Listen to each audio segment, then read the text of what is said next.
continuing to answer your questions all today on Locked On Tigers. You are Locked On Tigers, your daily Detroit Tigers podcast. Part of the Locked On Podcast Network, your team every day.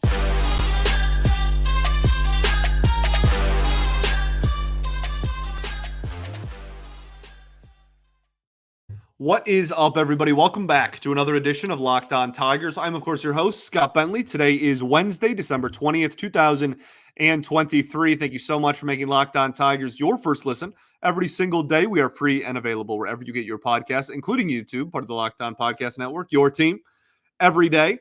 Shout out to the everydayers that do tune in every day. I appreciate you all greatly. Today's episode is brought to you by FanDuel. Make every moment more. Right now, new customers can get $150 in bonus bets with any winning $5 moneyline bet. That's $150 if your team wins. Visit FanDuel.com/lockedon to get started.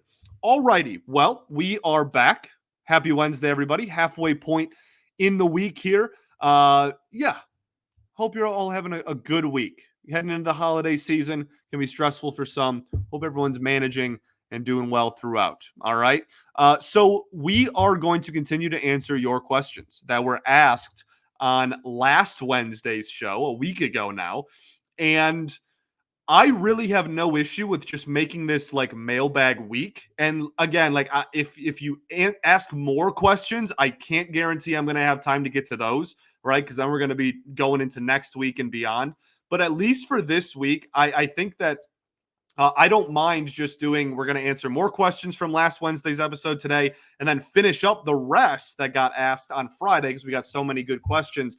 And the reason why I don't really have an issue with it is genuinely because it doesn't pigeonhole us into any one type of conversation, right? Like I had an episode a couple of weeks ago that I appreciated and really liked the conversation around. Obviously, sometimes it's needed, but it was just whole 30 minutes just about third base and what the Tigers are going to do there. I think that this kind of allows a lot of flexibility. We have questions about the new scoreboard, and we have questions about third base, and we have questions about like when we're going to extend Riley Green and like everything in between. And the fact that we can cover more bases, no pun intended, that way, I really don't mind just taking this week and answering a lot of questions. And then again, next week we'll kind of get back on track, so to say, and keep the ball rolling with news and notes and everything. So let's get right into it, or back into it, I guess I should say, because we did have Monday's episode as well. This one is from Thomas on YouTube. He says, if the Tigers made no more major league moves for the remainder of the offseason, do you think the Tigers could still win the division / make it to the postseason, given continued development of the young core and a healthy rotation? You know, I get this question rather often. And I think that this right now is the first time that I feel like I'm at a comfortable point in the offseason where I can answer it and not just feel like I'm like, oh, like, let's wait and see, right? Like, I feel like we're close enough to done. There might be another move or even two up the sleeve, but I think that this is relatively close to what the opening day roster is going to look like. So it's tough. I think, as I said, if you listen to the Jack Flaherty episode last Friday, I think that there are a lot of ifs on this roster, and not all of those ifs will be positive. And we like to think that they will, because there's a chance that any of them will be. But statistically, there's no way that all of them will be. And so if a majority of those ifs end up being positives, and this sounds like I'm like getting super I don't know, like simple with it, but like genuinely, and we'll talk about this when we get closer to opening day. There, like, I have an argument that I don't know, 20 of these like 26 spots on this roster are quote unquote ifs. Spencer Torkelson, an if. Is he going to take a step forward or not? Riley Green, stay healthy, take a step forward or not? Kerry Carpenter, first half, second half last year. Which one's the real him? Mark Hanna in his mid-30s.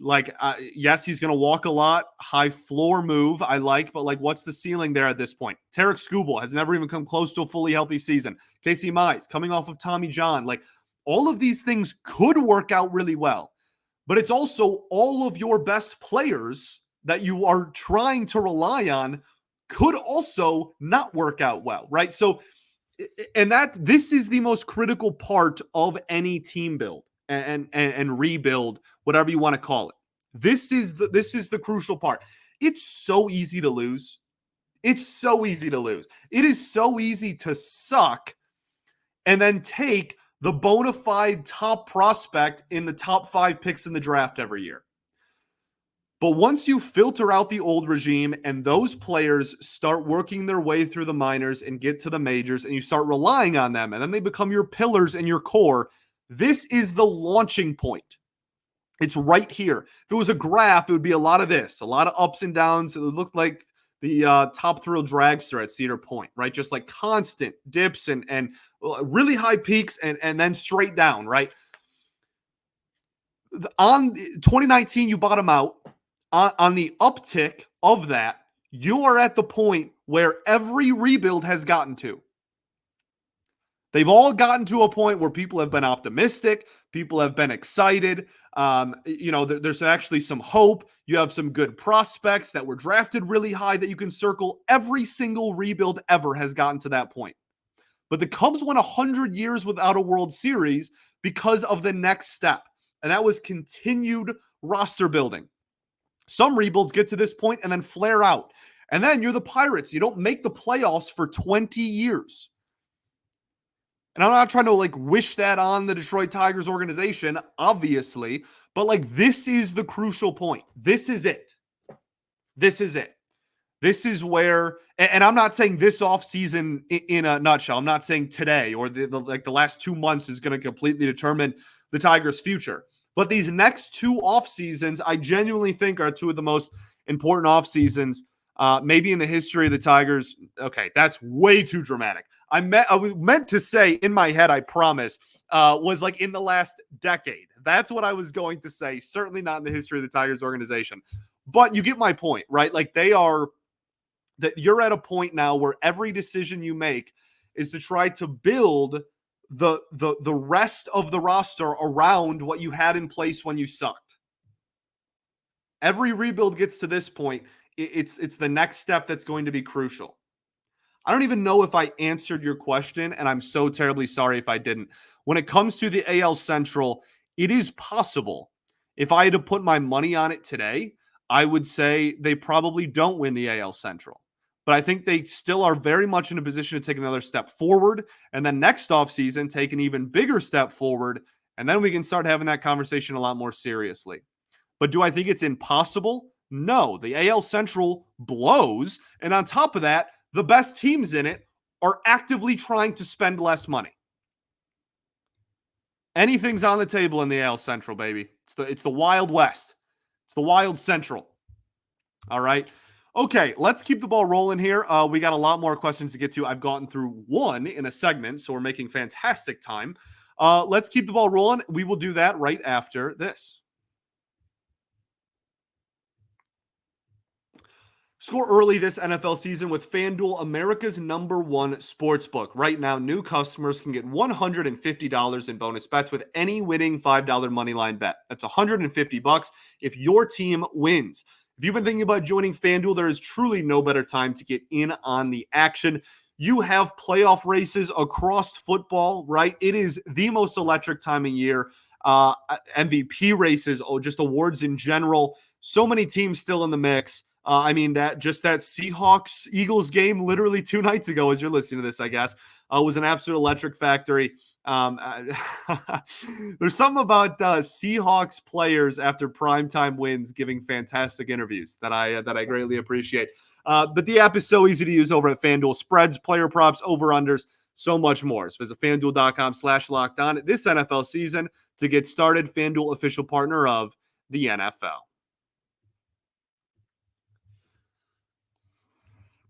All right, everybody, welcome back. Your segment 2 of Locked On Tigers. I appreciate y'all for tuning in, making us your first listen every single day. Shout out to the everydayers that do tune in every day. We will be back on Friday, continuing to answer your questions, probably. Unless, again, any news comes across the table, then that will take priority. But we'll probably continue just answering your fantastic questions from last Wednesday's episode. Now, be sure to check out Locked On Sports today as well. It's here for you 24/7, covering the top sports stories of the day with the local experts of Locked On, plus national shows covering every league. Go to Locked On Sports today on YouTube and subscribe to the first ever national sports 24/7 streaming.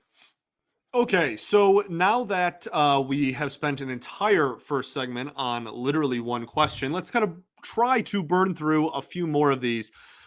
We have one from Nolan. It says, "Hey, Scotty, it's Nolan here. Just have a question for the mailbag. Do you think it's possible for Yamamoto to come over? I know a lot of people saying no, but I'm a big believer in Yamamoto. If not, I think Marcus Stroman has been pitching very well. I'm interested to hear your thoughts." So first off, Yamamoto, I've said this a lot. I am not trying to be the bearer of bad news or like ruin any fun or excitement for anybody. I think the odds of Yamamoto being a Tiger are about equivalent to the odds of me like growing a pair of wings right now and flying. I think it's very slim. Okay, so I'll start with that. And again, not trying to like be the jerk that's like, no, don't get excited about things.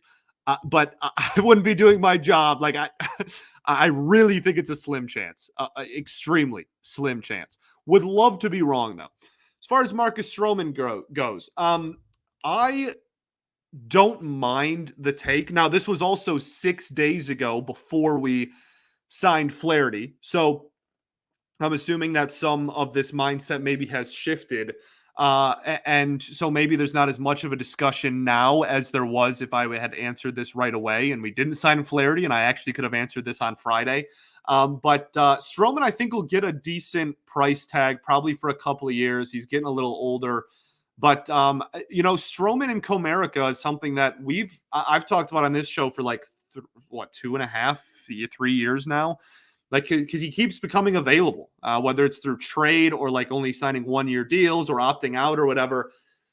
I've talked a lot about how I think Stroman's fit in Comerica would actually be pretty good. And I think especially with the coaching staff we have now, it could be a pretty good match.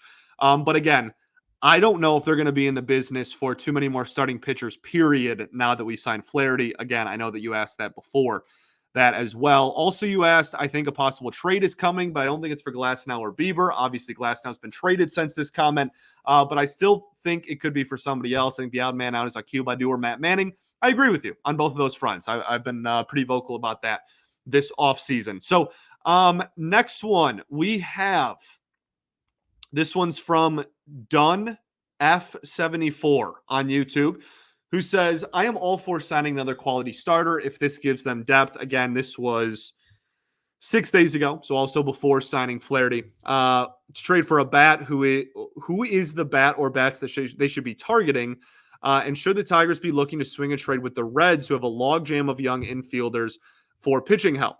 So first off, you have a part 2 here in a second that I'm really, really excited you asked about, and I would love to get to. So when it comes to like targeting teams, it's so hard to target players in trade talks because you have no idea teams' motives and whatnot from ownership or just within the front office in general. However, when it comes to teams, the Reds are obviously a really popular pick, and I don't disagree with that. The Orioles, for the same reason, are going to be a really popular pick. I also think, and this is like a more under the radar one that I brought up last week, I want to say, but I think like the Brewers really, not that they have some incredible pipeline of infielders, but they have some good high end, like Willy Adames was a Tiger for start. I mean, not a Tiger. He was in the Tigers minor league system, obviously. We brought him on board here. So I think that is a team that's kind of in that conversation as well. But yeah, I think those are a few like teams that you could target. Part 2 here is really fascinating. You discussed the payroll thresholds in relation to the Ohtani contract and how this could be addressed in the next round of bargaining. You mentioned how players want teams to spend. The threshold limits tend to impact only about 5 teams every year, but there are routinely 8 to 10 teams with a sub $100 million payroll. Do you think a minimum team payroll should be considered, which would force teams to spend? A great show, sincerely, an everydayer. I appreciate you greatly for tuning in every day. It means the world to me.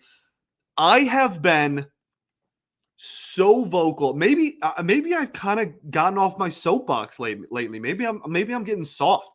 Back when, if you were a listener when the lockout was happening, this is like pre-YouTube. Okay, we weren't even on YouTube yet. The show. I'd like to think that I've gotten significantly better at my job since then. But I was the host of this show during a pandemic when nothing was happening and nothing was allowed to happen. So we were really scratching the bottom of the barrel for content there at some points. And we did have a lot of conversations about that. I am extremely pro salary floor. I will say, in this part, it upsets some people. So I apologize if it upsets you. I am not necessarily the most gung-ho about a salary cap. I think that all of these owners could spend if they want to, and if they wanted to, rather. And I think that the way baseball is set up with 6 years of service before you can become a free agent, you have plenty of opportunity to make a contender. I am not and like if they implemented a salary cap, I wouldn't be like, oh, this is terrible. Like you know what I mean? I'm not that opposed to it, but I like my niche little awesome sport and the fact that it's the only one without it. And that's like a personal thing that doesn't matter to anybody. But like I'm not like, oh, we need a salary cap. I am, however, very pro salary floor. I think that would raise the competitive window. I think that, unfortunately, it's something that players would love and owners would absolutely freaking hate. And so that's why I don't think it's going to be implemented anytime soon. I don't see it happening in the next round of negotiations for the CBA, which is unfortunate because I genuinely do think it would help. Like, could you imagine if the A's had to spend a certain amount of money this year, right? Like, how fascinating would that situation look like? Or like if the Rays, if they were like, okay, well, you guys are making a winner while spending little to nothing. What if we actually made you spend some money? Like there, or like Cleveland last year. You know, there's so many teams. You can go down the list. So I am very pro salary floor. Very pro salary floor. Next up, we have this is from JC Davenport on YouTube. Would it be a good fit to send Manning, Flores, or another young starter to the Cardinals for Brendan Donovan or the Twins for Polanco? Cards need starting pitching. Twins are looking to dump salary, and both are parting ways with those players. Tigers could pick up versatile players with experience at third base, high walk rate, low K rate. Fantastic profile analysis there. Spot on. Absolutely the guys they're targeting. The thing with, and this is more Donovan than Polanco. I think the Cardinals absolutely love Brendan Donovan. And I don't think that Manning, Flores, and even another like middle tier prospect, I don't know if that even gets Donovan. He has so many years of team control as well, which again, we talk about all the time on this show. Team control determines value, right? It like so much so. And so when talking about those two, I'm trying to think from the Twins perspective, man, like they do have some young infielders coming up through the system. Obviously, Royce Lewis is healthy now. I have a hard time believing that they would part ways. Either of those teams would part ways with those two guys. And if they do, again, especially more Donovan, I would be surprised if Manning and Flores and even another middle level prospect was able to do it. I think to get Donovan, you would have to get rid of, like, if you wanted to start it around Manning, that's fine, but he's not going to be the most valuable player in the deal. You're going to have to get rid of like a legitimate pitching prospect. like a legitimate. And like what that's not like shade on Wilmer Flores, but like he's slowly kind of trickled down prospect rankings. I'm trying to game plan in my head if it's possible to get Brendan Donovan without getting rid of Jackson Jobe, legitimately. Um, if you did want it to start with Manning Flores, that third player would have to be another like legitimate prospect. And that's like, even if you want to avoid like that, maybe like Jace Young. I don't know. Or like maybe they want to go all pitching. Maybe it's Reese Olson. Maybe it's Sawyer Gibson Long. You get what I'm saying? You'd start getting into the territory of like, hold on, I don't know if I want to do this anymore. I love Brendan Donovan. I want to make that very clear as well. He is one of my favorite players in the entire game of baseball, which breaks my heart to say out loud because I am the most passionate Cardinals hater there is. I'm a late '90s kid, man. Like the Cardinals ruined my childhood, as far as I'm concerned, right? Like I don't know what to tell you. I was a kid bawling my eyes out because David Eckstein went 30 for 15 with 72 homers in the World Series. And I'll never forgive you, David. I'm sorry. Like, I'm sure you're a great guy. I'm never going to be a fan. And so it breaks my heart to give any respect really to the Cardinals, but I love Brendan Donovan and I love Jordan Walker as well. But that's a different tangent for a different day. Hopefully that somewhat answers your question. I think that the price would have to be decently high there. Okay. Let's keep the ball rolling. We will do that right after this.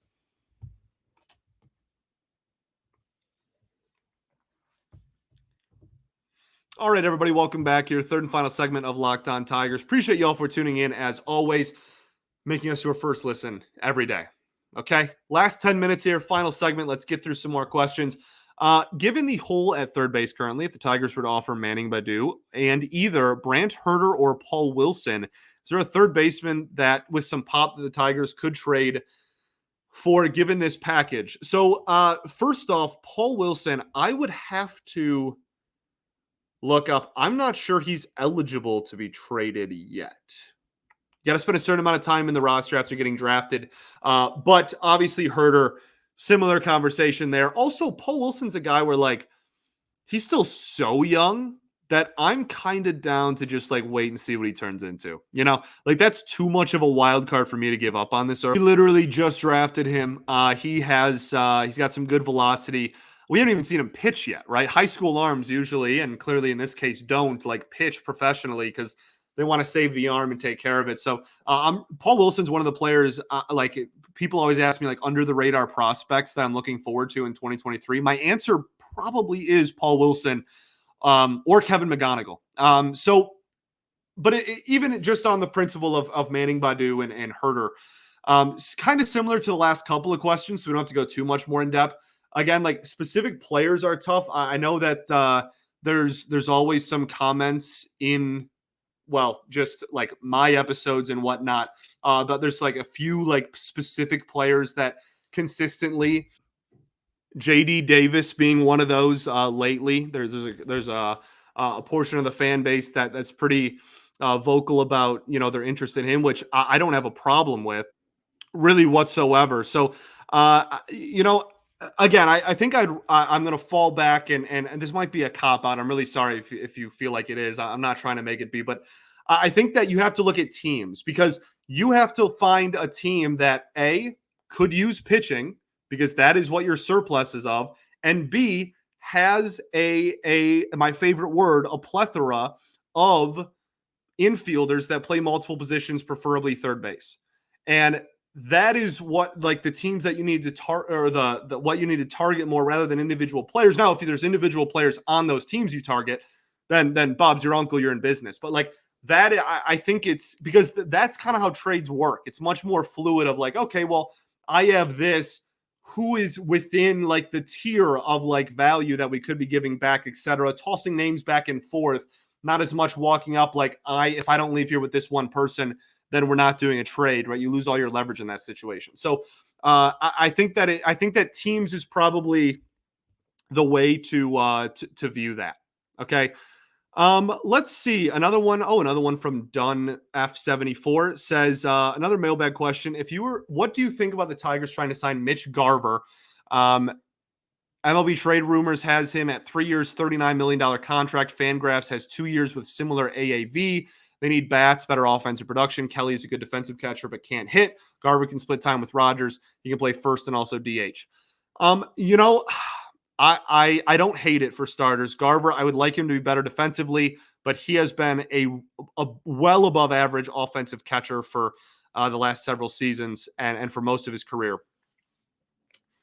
I mean, just looking at the going rate for some of the other, I don't want to say backup, but like 1B catchers that have been going this offseason, I think the Tigers are thrilled with what they have in 1B catcher in Carson Kelly. And does that mean that I'm over the moon about it or that I'm trying to convince you to be over the moon about it? No. But I think that the Tigers are really pleased with going into camp with Jake Rogers, Carson Kelly, Dylan Dingler's now on the 40-man roster. And I guess I don't really know what the future of Donnie Sands holds, but those three guys, I think they're relatively confident in rolling into into spring training and into opening day with that. To be honest, I think they're comfortable, and I don't think that they want to spend that kind of money on a 1B catcher for right or wrong. Okay. Let's get a couple more out here if we can. Okay. Actually, there's one. I think we're going to end on this one because I can already foresee myself. Actually, what is this? Scott, has anyone told you look like young Chris Christie, catcher for his high school baseball team? Okay. We're going to look that up and figure out if you're canceled or not. Okay. How do I share screen? Share screen. Okay. Okay, let's see. Chris Christie Young.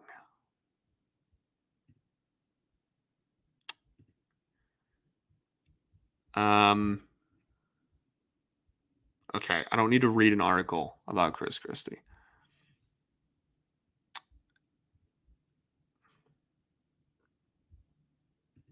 Okay.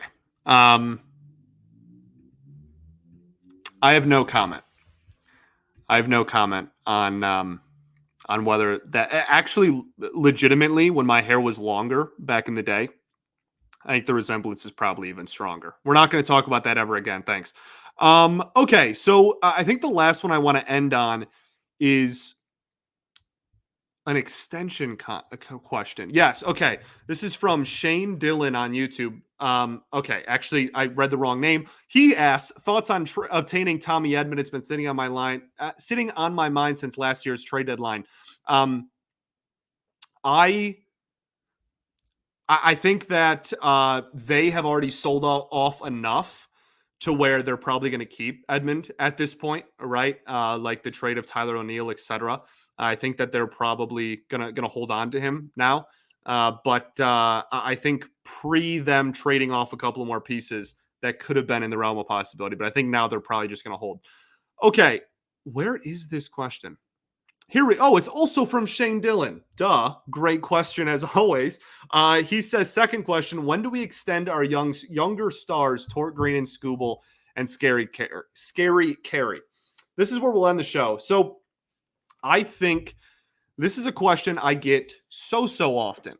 And when talking about when to extend these guys, you don't want to extend someone that has all these ifs. And you have 6 years of team control before they are a free agent. The Tigers are in no rush to extend them. Now, if they want to give them the big contract that some of the young players have gotten, right, where you are going past 6 years of service to go into their free agency, and then you get them on a discount then, is presuming they continue to improve, right, just value-wise, then I would welcome it to an extent, but there are so many questions still surrounding them, right? Like, I think that Riley Green's in a position where if he plays a full 150 plus game season and is as good as we think he can be, he will probably have legitimate extension conversations next winter. Torkelson, I have no clue. There are so many ifs about Torque still, right? His OPS was still in the mid 700s despite the 30 homers. Got off to a really slow start. We need to see more sustained success. Kerry Carpenter didn't have a homer the last 6 weeks of the season. Got to see some adjustments being made. Tarek Skubal has not even come relatively close to a full season of Major League Baseball yet, right? All of these guys still have so many questions. They are not about to spend and lock up long-term money on any of those four dudes anytime soon. And soon, I mean in the next coming weeks and months. I think Green is a candidate next offseason. And I think the other three could be a candidate. I mean, Skubal, if he goes out there and is a Cy Young candidate and pitches 200 innings, he's going to be a candidate next offseason. But you get my point. There's still so many question marks surrounding them, and you don't need to. That these guys all have 1, 2, 3 years at most of control under their belt. I think there's still a lot to prove for this core before we start having that conversation legitimately. Okay, thanks for being Locked On Tigers, your first listen every day. Appreciate y'all for tuning in. As always, we will be back on Friday, continuing to answer your questions. All right, I appreciate y'all greatly, for real. Peace and love. Going to therapy's dope. I'll catch y'all then, baby. Go Tigers.